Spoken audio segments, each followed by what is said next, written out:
And another one, now the debt has topped $33 trillion, and as of today, it's 33.2 trillion. And get this, as we roll through the weekend on Monday, it will be $33.3 trillion this coming Monday, which will be the first days of the government shutdown. The seeing through, the piercing of the veil is a really good way to determine, if you go back into more ancient literature, something pierces through the programming. And I think that's the reason the distractions are among us so heavily right now.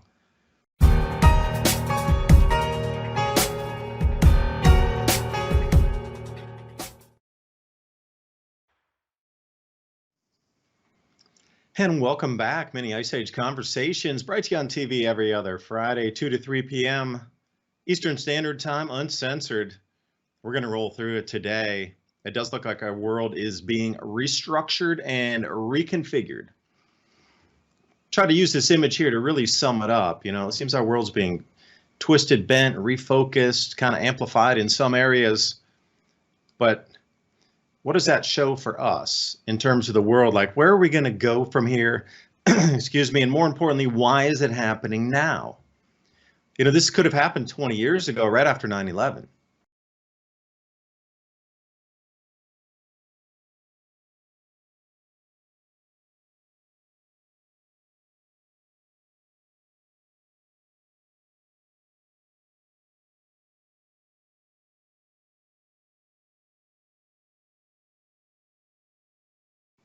Why has it been pushed out 23 some years until at this point when suddenly, boom, it's very discernible that we hit that mark right around the start of COVID and everything now is under the restructuring.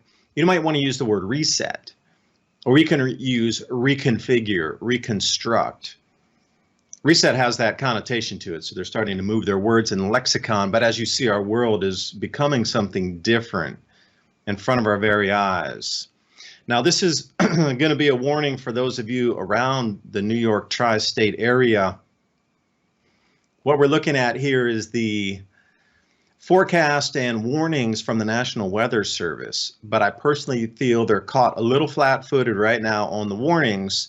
If you're at lower locations, if you're in the basements, remember, I think it was Hurricane Sandy a couple of years ago, and how many people had drowned in their homes because they didn't get warnings to get out in time.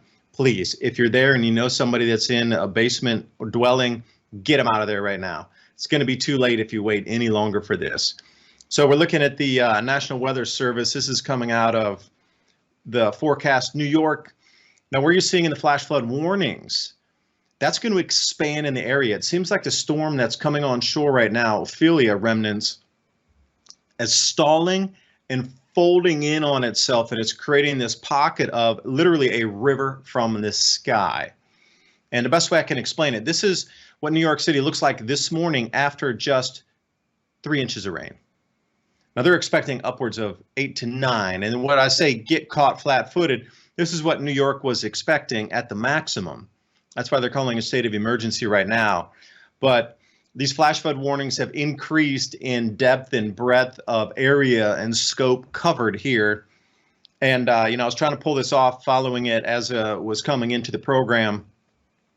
Anyway, this is actually going to expand all the way up to Brookdale and down to Essex Falls. Now, some of the numbers that are already confirmed here, they got 3.83 inches of rain over those 3 hours, which is a little more than an inch per hour. The U.S. debt crisis could ignite a long-term rally in gold. Since March 2020, the U.S. added another $8 trillion in debt.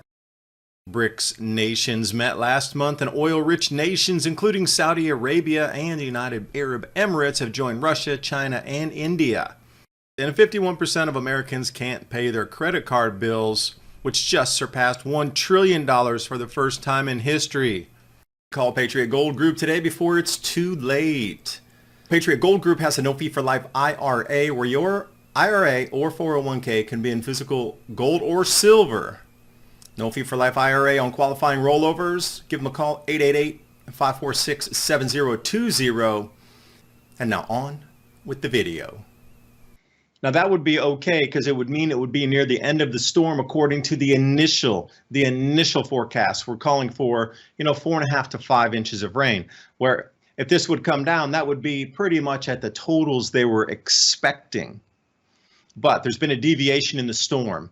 So again, when you were looking at these initial forecasts, if you dive with me right there, right in the middle of New York City, looking around 5.1 inches, something around 5.4 inches, anywhere you see the brown was above 5 inches, trending towards 6. But you can see in the periphery areas where it gets into the orange, you're looking at 3 to 4 inches.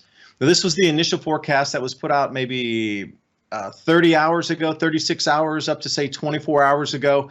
Now, Weather Model's doing a great job updating really in real time, trying to get this. But one thing that you'll notice, this is off Pivotal Weather. Notice that total there has jumped up to 8.66 inches. That's what I'm saying. The storm is stalled and starting to fold in on itself. So now we're looking at Bridgeport at 6.8 inches, Brentwood at 6.4. Now that's going to trend a little bit to the west there, and you see Long Branch at 6.9 inches. None of these totals were forecast anywhere remotely close to this when those warnings were put out earlier today. Now, if we jump forward even another step, this is what they're going to be looking for as the totals from now through the next 24 hours have been increased yet again. Look at that 9.9 inches in New York. That's nearly double from the initial estimates and warnings given out to the public. So I'm saying this is going to be far deeper and far wider than was anticipated. So if you do know people that are in a lot of basement dwellings, parking garages, these sort of things, you're going to have to really just go down and knock on the door and be like, you need to get out of here right now, because this is going to be far bigger than was initially anticipated. Now, with the shutdown in the government, one of the things that shuts down is FEMA. The money's going into that. I'll cover that in just a second, and what's going to shut down during the government shutdown here. And the reason some of it is shutting down and nobody can come to an agreement, they want to remove the Ukrainian funding in order to pass the spending bills, the stopgap measures. So please, this is a real deal here. This is an way under forecasted event occurring in real time right now. So I'm so glad that independent weather forecasters are actually putting out the information, because with the National Weather Service is playing catch up to this. See that again, we're coming into the shutdown time. And I would say, all right, with just a deep breath here, let's take a wider view picture here. Why is there so much distraction occurring right this second? It's not just the government shutdown that's occurring. I'm going to do these 6 articles here that are all occurring and dovetailing in on each other all at the same time for like a greater wow factor of things that are shutting down or making news. So we'll read the first one. Trump Organization, they're going to remove all the business licenses, shutter all that, confiscate all the properties. That's a big enough story in itself to just send shockwaves through the political arena. But then we have the imminent shutdown. And unless the Ukrainian funding is removed out of that $6 billion, removed out of that funding bill, it's not going to pass. The hardliners are in there and saying that comes out or we don't. And they have enough votes to keep it on the back burner for as long as it takes. So they're going to bring this to the forefront, paying Ukrainian salaries while Americans go without.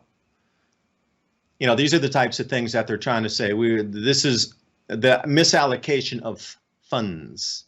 And then also the impeachment hearings have started. The same weeks, I don't know which was to cover which or which was to wash which hand first. But see, these 3 major things are happening all in the same week. And I'm thinking that's a lot of, incredibly large events to roll into a single week. What is it? And then, obviously in just a couple of days, we get the emergency warnings, and that is just like all over the news. You can't almost not jump down some rabbit hole of like thousands, millions of stories of people putting their own ideas of what's going to happen with this October 4th thing with the emergency broadcast system. And another one, now the debt has topped $33 trillion, and as of today it's 33.2 trillion. And get this, as we roll through the weekend on Monday, it will be $33.3 trillion this coming Monday, which will be the first days of the government shutdown. At that point, we've eclipsed to where the money can't even be paid back because the interest payments are so much that it's almost eroding all of the available GDP and tax receipts that's created in the country. So these are some things to look at here. Also, what is it with all the one-stop shop of UFO, not fake alien invasion, but declassified, what appears to be disinformation UFO drops in the same week? Now, I'm out there with an open mind, but dropping this whole one-stop shop website for the government to go to find declassified released UFO information, that, by the way, those websites will shut down during this government stoppage. But to release, and continually pull this information all in these weeks here, what is the distraction from? That's the question. Like with all this going on, I get it. These are all individual events, but they're meant to distract from something. What is it? That's a greater question. I think I have a small answer for you here. Those of you interested in astronomy, astrology, the workings of the heavens and repeating cycles. This is simply a view of our solar system. And I changed it slightly so the Earth is in the center, and they call that geocentric. Instead of heliocentric would be where the sun is the center. Just to give you a better observation point of, we are coming into a celestial alignment that hasn't been seen since 79 AD.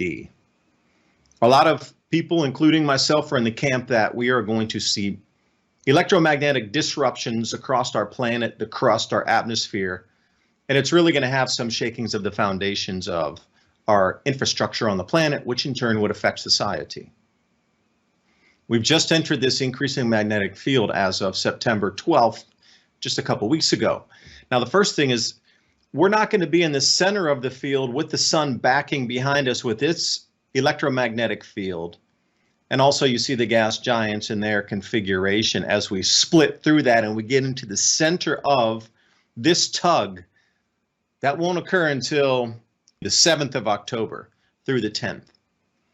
Earthquake window's open, volcanic eruption window is open. But you can see clearly how we will be directly in the center of this evolving, morphing, and intensifying magnetic field. If the ancients had any type of understanding, this electromagnetic field has an effect on our human physiology in the way that the human perceives reality with the magnetic hemispheres of our brain integrated, disrupted, however you want to term that, in a different magnetic state. Now, this is coming up in just a week from now. The heightened abilities, the telepathy, if it occurs, the seeing through, the piercing of the veil is a really good way to term it. If you go back into more ancient literature, something pierces through the programming. And I think that's the reason the distractions are among us so heavily right now. Now, the longer the disruption in the government services, this will be a full 1 week of disruption. Who knows what can happen during that time? But it does seem like everything's being funneled into the news for one giant interference pattern in the way that people are thinking. Like every fear base is pushed to level 10 right now, from economy to war to government, immigration. It doesn't matter where you sit. Gold, silver, crashing, revaluations, things aren't going to, the bond issuances, the government's back. Wherever you look, it's all funneled into a single point right now for this week, for the purpose of these weeks. I really think it's related to this. And I did use this chart maybe a week or so ago. When we come up, this is the 2024 maximum magnetic field. So we're going to go from a pretty tight field, which is morphing and forming, into complex, completely isolated second magnetic field, and the potentiality of movement of that magnetic field distributed through our solar system from the sun to that second field in the outer solar system. Earth's right in the center of that. So again, like if you were going to use a timeline, the distractions are going to have to get heavier and more intense moving forward. But I find it so quirky that during this first roll through what is now the most intense area, we are coming into the most disruptions that we've seen in probably 100 years in terms of government and society all across the planet. In the same weeks that we roll through this first intensified field. Again, if you look at the tree of life, and I was saying, signs in the heavens, it might not be a comet in the sky. It might be this line up here, just like the wise men. They followed the star for months. Well, this lineup, as you see here, will be in the heavens for months, plural, for anybody to view. And it is startlingly very similar where the planets sit in their orbits compared to what we have in the tree of life. Just saying, this is something that is off topic, but it's on the topic because it's what really drives government and society and how things are spread out to allow the rulers of monies to continue to grasp for the last thousands, plural, of years. Now, these fingerprints of the grand solar minimum and these disruption cycles, there's fingerprints to it. The same exact things happen every single time. We get a government overthrow, restructuring of governments on how they rule the citizenry because the old systems seem to fall away. They don't function in the new field. The new vibratory field. They just don't. So they're cut at the vine and then a new system emerges. How many times have we seen this over the last 5,000 years? Also, population migration and movement. Well, you're seeing it everywhere now. Why is it? The excuse might be that it's flooding for this reason. People are coming in for economic reasons are there. But perhaps those that would be in the new established areas that might be the new growing zones on the planet, the new arable zones that are going to be put out for the next set of the fourth turning the next 80 years. And then also the economic disarray. You're going to have to come into a new monetary system. The old one doesn't work. The debt-based system's gone. We've run that thing to its course. So food is going to be the most important thing. Like you can't have a civilization without food.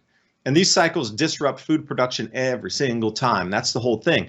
It's not about the economy dissolves or the government's restructure. The food is the driver of, that's the end result after the food production collapses. That's why I named the channel Adapt 2030 is because we have to adapt our food growing strategies before 2030 so we can grow food in a different way in different locations to allow the mouths on our planet to continue to eat so they don't cause those disruptions. But we are so far past that. You're on your own, and you are going to have to absolutely get ready in any way, shape, form that you can. Now, I got some new numbers here out of a small area of the Ukraine. So remember Kharkova, the dam that was bombed, and then you saw the massive floods go downstream, destroying villages and cities, very similar to what had happened in Libya, but it wasn't covered as widely on the news. So I have some numbers for you here. We're looking at about, 500,000 hectares or so, which is about a little over 1 million acres that is being affected directly just from the Kharkova dam disaster. So the irrigation in these areas is greatly affected.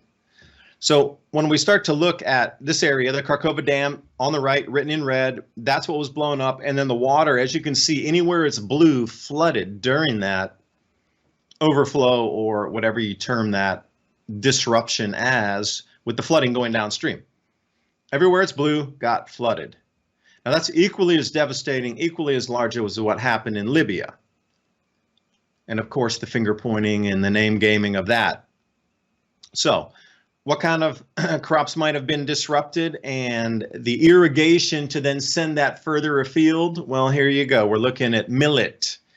Now, not a widely traded crop in the United States, nor sorghum, nor barley, but in Eastern Europe and across Europe and in Central Asia, barley's a thing. Millet is a thing. So to disrupt a major staple crop, that's going to drive prices for food across these other areas, North Africa as well. A huge amount of cultures and countries cooking millet in Africa. A disruption of the millet production devastates the food staple crops in some areas of Africa. You know, they can only switch to so many other things. Yeah, rice, okay, but India with the embargoes of rice. And then if we look at the wheat production as well, you know, the disruption in agriculture itself and the exports coming out of Ukraine, that's a huge breadbasket. And now we got the droughts across Europe, disruption in the United States also. Our wheat is at a 100-year low yet again, and drought across the central grow belts.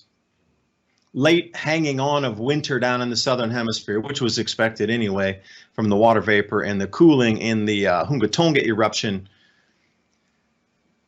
But if you're talking about main staple crops, that's one thing. Wheat prices go up, soybean prices go up. But now we're seeing orange juice at all-time record highs.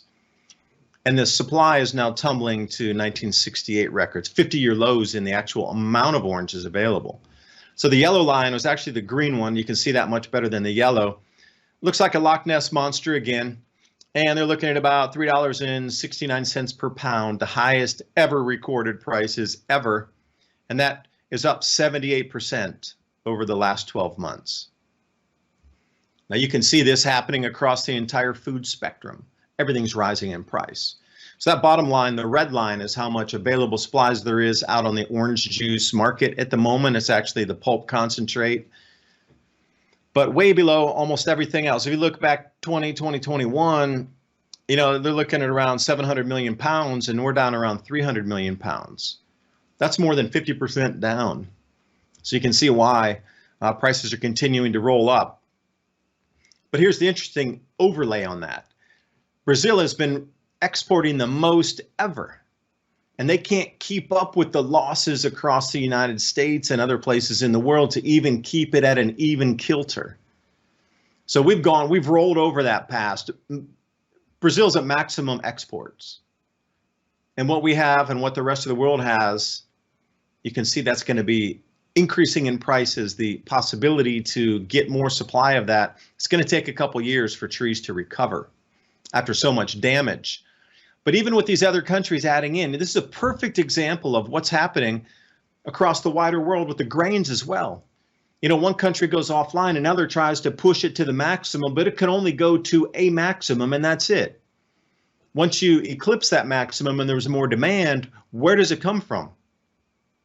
It doesn't. It's nature. You need to grow it to produce it. And without that ability to grow, then you're at your maximum point of production. This is the FAO, and they're looking at food prices to double again over the next 12 months. So if we look at 2023 on the right chart there, that line is going to continue to eclipse straight through the 2022 prices. So if you think your food prices are down, it's affecting your economy and your family and your spendable income, you might want to hold a little more money aside for food, because it's just going to continue up and up and up. And I don't know how many more of us can continue to take that. You're going to have to start growing some of your own food. We'll talk about the freezes that are inbound if you are growing your own food, so you can protect what you've already got in the ground. Right after the break, join me for part 2, Mini Ice Age Conversations.